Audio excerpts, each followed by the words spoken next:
Metabolism.tv में आपका स्वागत है, जो मेटाबॉलिज्म और स्वास्थ्य के बारे में सही जानकारी का स्रोत है। कैंसर ठंडा है। मैं फ्रैंक सुआरेज हूँ, जो मोटापे और मेटाबॉलिज्म के विशेषज्ञ हैं, और मैं आपके साथ एक ऐसी जानकारी साझा करना चाहता हूँ जो कैंसर के विषय से संबंधित है। हाल ही में ये चल रहा है।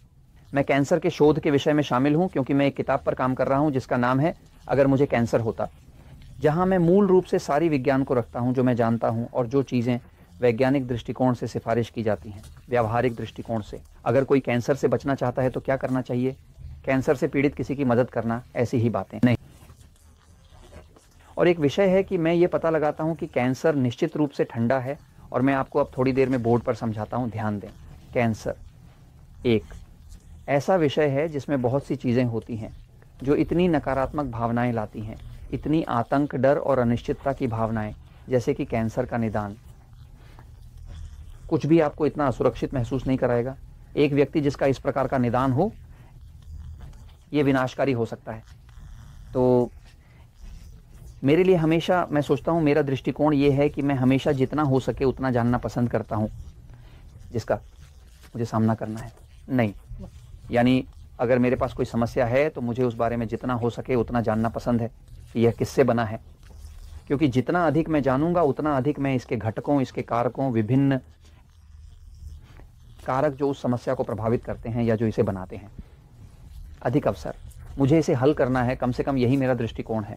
तो आपको यह जानना चाहिए कि कैंसर की कोशिका, कैंसर इस तन, इसका मतलब है कि यह एक कम तापमान है। क्यों? ध्यान दें, कोशिकाएं, शरीर की कोशिकाएं ऐसी होती हैं, या कोशिकाओं के अंदर एक हिस्सा होता है जिसे माइटोकॉन्ड्रिया कहा जाता है। मैं हमेशा इसे एक ही तरह से दिखाता हूं। सच ये है कि एक कोशिका में 1000 से 2000 माइटोकॉन्ड्रिया हो सकते हैं, लेकिन चर्चा के लिए नहीं। वह हिस्सा जिसे माइटोकॉन्ड्रिया कहा जाता है वह है जहां कार्बोहाइड्रेट ग्लूकोज के रूप में प्रवेश करते हैं, अमीनो एसिड वसा और तेल के रूप में प्रोटीन जो वसा और तेल के रूप में लिपिड होते हैं, यहाँ और यहाँ भी ऑक्सीजन प्रवेश करता है। जब वहां 7 ज्वलनशील जो कि कार्बोहाइड्रेट, प्रोटीन, वसा, तेल हैं और वहां ऑक्सीजन है, तो फिर वहां दहन होता है।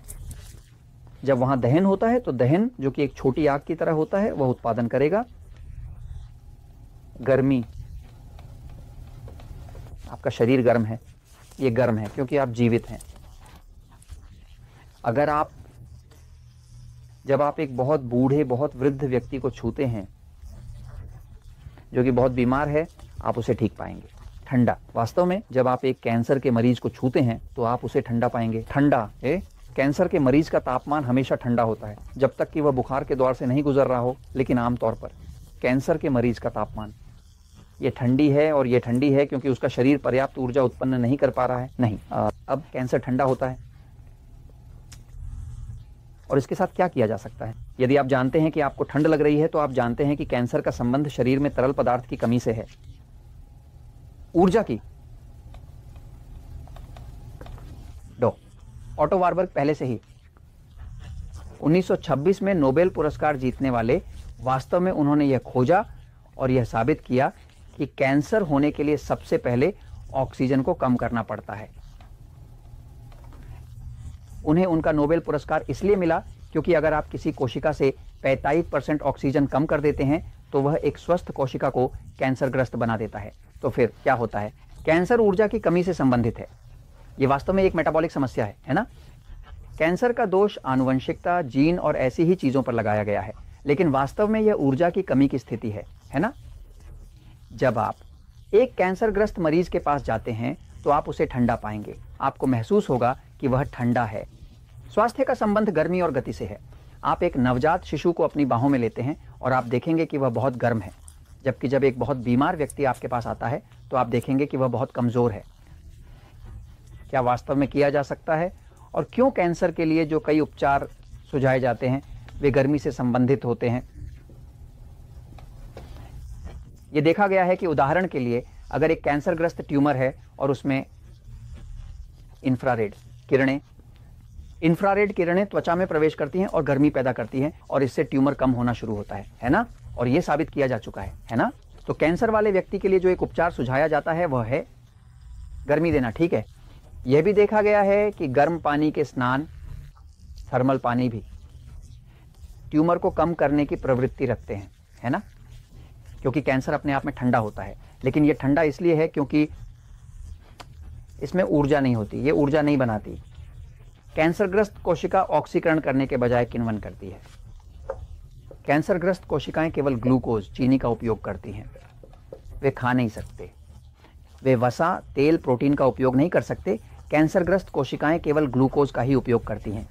वास्तव में कैंसर एक बहुत ही भूखी कोशिका होती है जो ग्लूकोज को बहुत अधिक खाती है। इसलिए यह साबित हो चुका है कि अगर ग्लूकोज बहुत अधिक रखा जाए तो जब व्यक्ति बहुत सारे चॉकलेट, मिठाइयाँ, ब्रेड, आटा जो भी खाता है जबकि उसे कैंसर है, तो यह सब कैंसर को बढ़ाने का काम करता है।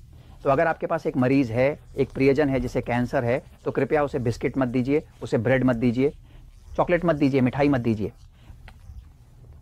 क्योंकि जो ये करता है वह जैसे आग में पेट्रोल डालने जैसा है ना। तो मूल रूप से कैंसर ठंडा होता है, इसलिए जो भी चीज़ें गर्मी बढ़ाने का काम करती हैं वे कैंसर को कम करने की प्रवृत्ति रखती हैं। क्या चीज़ें इसे कर सकती हैं? वे कर सकते हैं एक थर्मल स्नान, ये इंफ्रारेड से किया जा सकता है।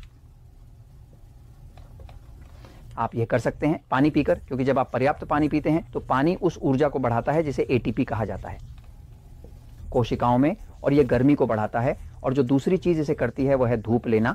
अगर ये देखा गया है कि धूप लेना विटामिन डी बनाता है, और विटामिन डी कोशिकाओं की ऊर्जा को बढ़ाता है, और इसके अलावा ये कैंसर के खिलाफ है। तो जब आप किसी कैंसर से पीड़ित व्यक्ति के बारे में सोचें तो आपको ठंडा, गर्मी बढ़ानी होगी, और कैंसर से बचने के लिए कुछ बुनियादी सिफारिशें हैं।